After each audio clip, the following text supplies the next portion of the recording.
வணக்கங்க. இன்னைக்கு பார்த்தீங்களன்னா கிராமத்து சுவையில் ரொம்பவே டேஸ்டியான கத்திரிக்காய் கடையல் செய்ய போகிறேங்க. இதுதாங்க நம்ம சேனலுக்கு ஃபஸ்ட்டு வீடியோவாக இருக்கும். இந்த வீடியோ பார்த்துட்டு எனக்கு ரொம்பவே நீங்கள் சப்போர்ட் பண்ணணும்னு நினைக்கிறேங்க. கண்டிப்பாக இந்த ரெசிபி உங்களுக்கு பிடிக்கும்னு நினைக்கிறேன். இப்போ வாங்க எப்படி செய்யுதுன்னு சொல்லிட்டு பார்க்கலாங்க. அதுக்கு முன்னாடி நம்ம சேனலை பற்றி நீங்கள் தெரிஞ்சுக்கணும் இல்லைங்களா. இப்போ தான் நான் ஃபஸ்ட்டு முறையாக இந்த சேனலை நான் உங்கள்கிட்ட அறிமுகப்படுத்த போகிறேன். இந்த சேனலுடைய நேம் என்னன்னு பார்த்தீங்கன்னா தீபிகா குக்கிங். ஆனால் முழுக்க பார்த்தீங்கன்னா கிராமத்து சமையலாகவே இருக்கும். வாங்க எப்படி செய்யுதுன்னு சொல்லிட்டு நம்ம பார்க்கலாங்க. அதுக்கு பார்த்தீங்களன்னா நான் கத்திரிக்காய் ஒரு 1/2 கிலோ அளவுக்கு நான் எடுத்து நல்லா கட் பண்ணிவிட்டு தண்ணியில் ஊற போட்டு வச்சுருக்கேன், கருத்து போகாமல் இருக்கிறதுக்காக. இப்போ இதுக்கு தேவையான பொருட்கள் என்னென்னு சொல்லிட்டு நான் பார்த்துடலாங்க. ஒரு பெரிய சைஸு வெங்காயம் கட் பண்ணி வச்சுருக்கேன். காரத்துக்கு ஏற்ப வரமிளகாய் 6-7 வரமிளகாய் எடுத்து வச்சுருக்கேன். 10 பல் பூண்டு எடுத்து வச்சுருக்கேன். தேவையான அளவுக்கு கருவேப்பிலை எடுத்து வச்சுருக்கேங்க. 3 பெரிய சைஸு தக்காளி பழம் எடுத்து வச்சுருக்கேன். வாங்க இப்போ எப்படி செய்யுதுன்ட்டு நம்ம பார்க்கலாம்.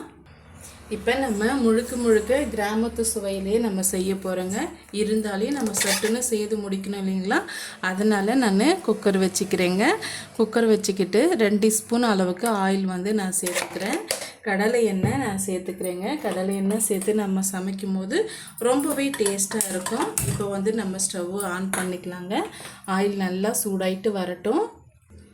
எண்ணெய் நல்லா சூடாயிட்டு வந்த பிறகு 1/2 டீஸ்பூன் அளவுக்கு கடுகு சேர்த்துக்கலாங்க.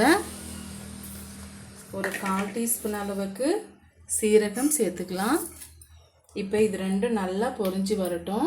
இப்போ நம்ம சேர்த்துருக்க கடுகு சீரகம் நல்லா பொரிஞ்சு வந்துடுச்சு. இப்போ எடுத்து வச்சுக்க பொருட்கள் எல்லாம் நம்ம சேர்த்துடலாம்.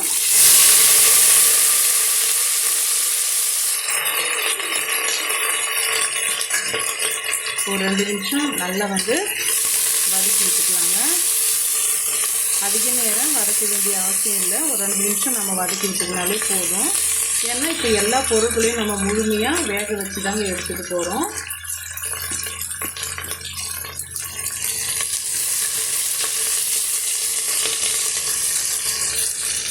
இப்போ பாருங்கள், ஓரளவுக்கு நல்லா வதங்கி வந்துருச்சு. இப்போ நம்ம கட் பண்ணி வச்சுருக்க தக்காளி பழம் சேர்த்துக்கலாங்க.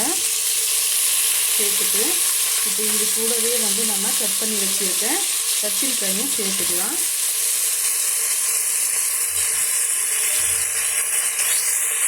ஒரு 1/4 டீஸ்பூன் அளவுக்கு மஞ்சள்தூள் சேர்த்துக்கலாங்க. தேவையான அளவுக்கு உப்பு சேர்த்துக்கலாம். இந்த அளவுக்கு நான் கல் உப்பு சேர்த்துக்கிறேன். ஒரு 2-3 நிமிஷம் நல்லா வதக்கி விட்டுக்கலாங்க. வதக்கி விட்டுக்கின பிறகு என்ன செய்யுதுன்னு சொல்லிட்டு நம்ம பார்க்கலாம். ஓரளவுக்கு நல்லா வதங்கி வரட்டும். இந்த அளவுக்கு நம்ம வதக்கிட்ட பிறகு இப்போ இந்த கத்திரிக்காய் மூழ்கிற அளவுக்கு தண்ணி சேர்த்துக்கலாங்க. சேர்த்தாச்சு. ஒரு முறை நல்லா கலரி கொடுத்துக்கலாம். கலரி கொடுத்துட்டு ஒரு 3லேருந்து ஒரு 4 விசில் விட்டு நம்ம எடுத்துக்கலாங்க.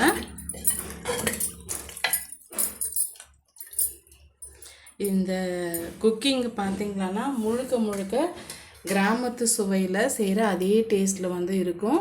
மறக்காமல் நம்ம சேனலை ஃபாலோ பண்ணிக்கோங்க, சப்ஸ்கிரைப் பண்ணிக்கோங்க. ஃபஸ்ட் டைமாக பார்க்குறதா இருந்ததுன்னா ஃப்ரெண்ட்ஸ் அண்ட் ஃபேமிலியோடு நிறைய ஷேர் பண்ணிக்கோங்க. இப்போ வாங்க, இப்போ மூடி போட்டு ஒரு 3லேருந்து 4 விசில் விட்டு நம்ம எடுத்துக்கலாம். இப்போ நான் 3 விசில் விட்டு எடுத்துக்கிட்டேன். இப்போ மீதமான தண்ணி இருக்கு இல்லைங்களா, அது ஒரு பவுலுக்கு நம்ம மாற்றிக்கலாம். பாருங்கள், இது போல் கரண்டியை வச்சு அழுத்தி விட்டிங்களன்னா மீதமான தண்ணி நமக்கு வந்துடும். இது போல் ஒரு பிளேட்டில் மாற்றிக்கலாம். எதுக்காகனா இது நம்ம கடைஞ்சி எடுக்கணும் இல்லைங்களா. அதனால் அப்படியே நம்ம கடைஞ்சி எடுக்கும்போது ப்ராப்பராக நம்மளால் கடைய முடியாது. அதனால் மண் சட்டி இல்லாதவங்க மிக்ஸி ஜாரை பயன்படுத்தி நல்லா குறப்பாக அரைச்சி எடுத்துக்குங்க. அவ்வளோதாங்க, தண்ணி நம்ம எடுத்துக்கிட்டோம். இப்போ நம்ம என்ன தான் தக்காளி பழம் நம்ம சேர்த்திருந்தாலுமே அந்த டேஸ்ட் இன்னும் கூடுதலாக வரணும் அப்படின்னு நினைக்கும் போது இது கூட நம்ம புளியை சேர்த்தாகணுங்க. இப்போ நம்ம புளியை சேர்த்துக்கலாம். பாருங்கள், சின்ன லெமன் சைஸுக்கு நான் புளி எடுத்து வச்சுருக்கேன். அதை வந்து நம்ம அப்படியே சேர்த்துக்கலாம். ஏற்கனவே வந்து நம்ம தேவையான அளவுக்கு நம்ம உப்பு வந்து நம்ம சேர்த்துருக்கோங்க. இப்போ இது எல்லாம் சேர்த்து மண் சட்டி வச்சு நான் கடைஞ்சி எடுத்துகிட்டு வந்துடுறேன். மண் சட்டியில் இது போல் நான் கடைஞ்சி எடுத்துக்கிட்டேன். இதை பார்த்திங்களன்னா சாதத்துக்கும் சரி கேழ்வரகு களிக்கும் ரொம்பவே டேஸ்டியாக இருக்குங்க. இந்த சூப்பர் டேஸ்டியான இந்த கத்திரிக்காய் கடையல் ரெசிபி கண்டிப்பாக உங்களுக்கு பிடிக்கும்னு நினைக்கிறேன். ஃபஸ்ட்டு இந்த ரெசிபியை வந்து உங்களுக்கு நான் ஷேர் பண்ணுறேங்க. இந்த ரெசிபி பிடிச்சிருந்தால் மறக்காமல் தீபிகா குக்கிங் சேனலுக்கு மறக்காமல் லைக் பண்ணுங்கள், சப்போர்ட் பண்ணுங்கள். உங்கள் ஆதரவு மென்மேலும் நான் எதிர்பார்க்குறேன். ரொம்ப பிடிச்சிருந்தா ஃப்ரெண்ட்ஸ் கூட நிறைய பகிர்ந்து கொள்ளுங்க. தேங்க்யூ.